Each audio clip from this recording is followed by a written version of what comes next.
we gather together, celebrating the harvest season, filled with fun facts about the fall equinox, by Wendy Pfeffer, illustrated by Linda Bleck.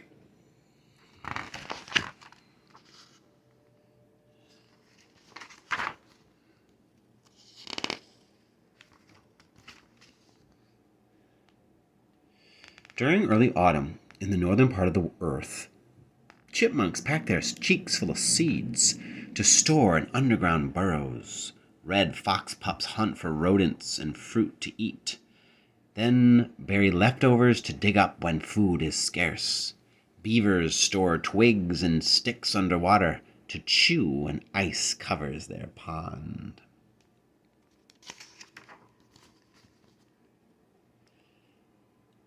As the sun appears lower in the southern sky each day, the sun rises later each morning and sets earlier each evening.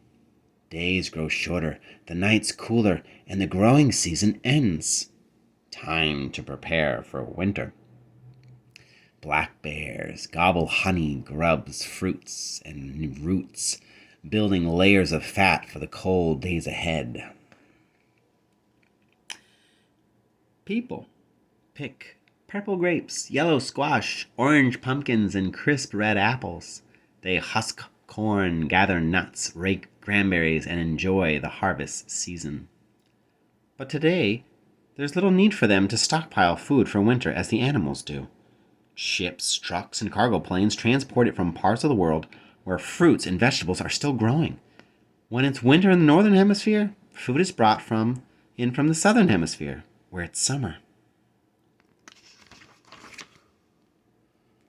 Going around the sun, the seasons of spring, winter, fall. Summer, winter, fall.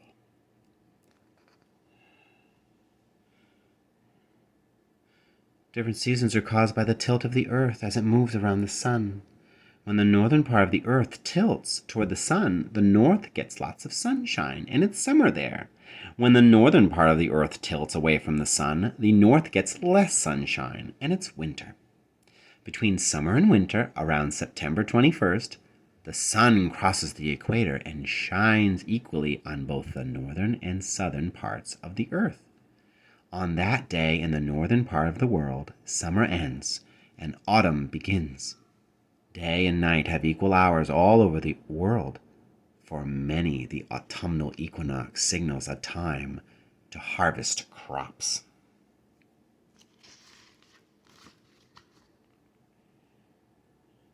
Each crop has its own growing season. Most seedlings sprout with the cool spring rain and thrive under the warm summer sun. Sunshine helps a plant's leaves make the food that is necessary for the plant to grow. When autumn arrives, days are cooler. Plants can no longer make the food they need, and the growing season ends. Time to gather in the crops. Fruits and vegetables that ripen by autumn must be harvested before winter's freezing weather destroys them.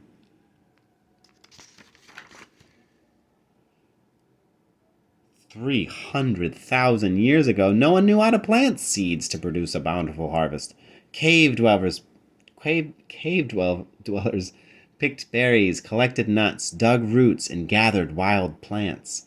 Winters were hard for them. They had to live on what they gathered and stored in the fall.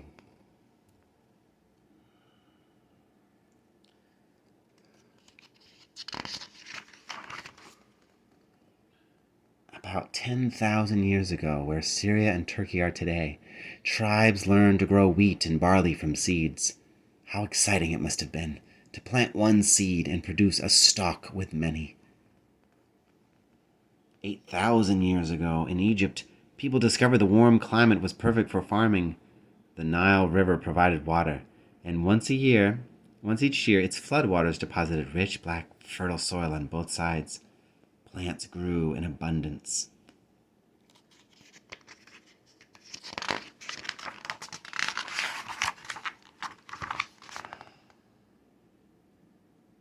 Gradually, farming spread to Asia. About 5,000 years ago, people grew food in a crescent-shaped area where Iraq is now. The Tigris River and small streams that fed it turned valleys into a fertile crescent of rich farmlands. Each autumn in many lands, men, women, and children worked all day and even at night under the light of a bright harvest moon. They cut rice, threshed wheat, and gathered bundles of barley. A good harvest meant plenty of food to eat in the fall and more to store for days when food was scarce. Time to rejoice and have fun after hard, back-breaking work. Over the centuries, people celebrated plentiful harvests and passed down traditions at different times, in different places, and in different ways.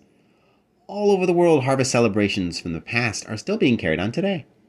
Jewish families have gathered together at harvest time for over 3,000 years to celebrate Sukkot.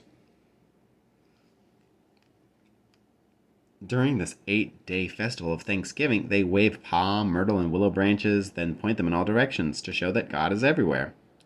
Some Jews build a hut called a sukkah, like the ones farmers once stayed in to be near their crops during a busy harvest. They decorate the huts with fruits and vegetables, then invite friends and family to share food and friendship.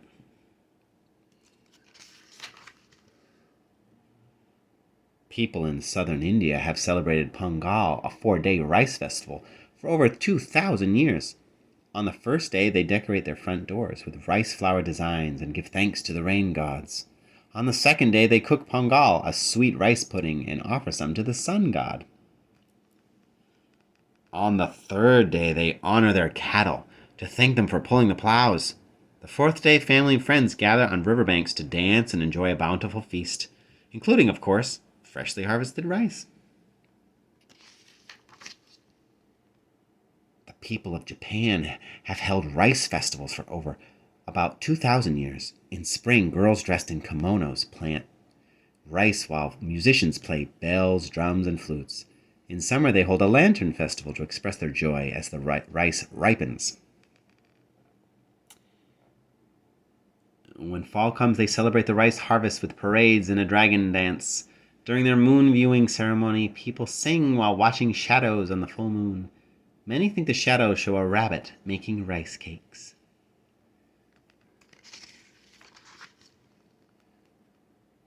For over 700 years, Nigerians have held a fall festival to give thanks for yams, the first crop harvested. On the night before the festivities begin, the old wrinkled yams are thrown out. The next day, the new yams are offered to the gods and ancestors in appreciation of a successful harvest. Dancers wear raffia skirts and masks that portray turtles, lizards, trees, and the sun or moon to celebrate a cycle of nature. Hundreds of years ago, the English believed that the spirit of their wheat lived in the last bundle they cut. In each field, they twisted it into the shape of a doll. Since they called wheat corn, these dolls were named corn dollies.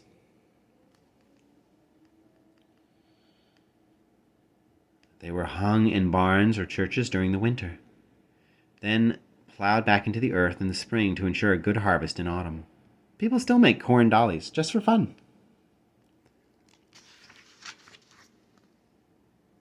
Pilgrims from England arrived in America in the fall of 1620, too late to plant crops. That winter, many died from hunger and sickness. When spring came, the surviving pilgrims sowed wheat seeds. A Native American tribe, the Wampanoags, showed them how to plant maize or corn. The following autumn, the harvest was fruitful. The pilgrims planned a celebration to share this blessing. Wampanoag men hunted and killed 5 deer to bring to the feast. The pilgrims stayed busy too. Men brought ducks, geese, turkey, fish, and oysters. Women prepared cornbread and cranberries, while children turned meat on spits or an open fire. Games and feasting lasted 3 days.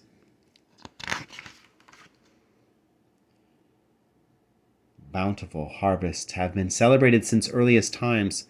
People all over the world still celebrate a fruitful year of farming with fun, feasts, and festivals. They enjoy corn, rice, yams, apples, pumpkins, cranberries, and other fruits and vegetables of the harvest season.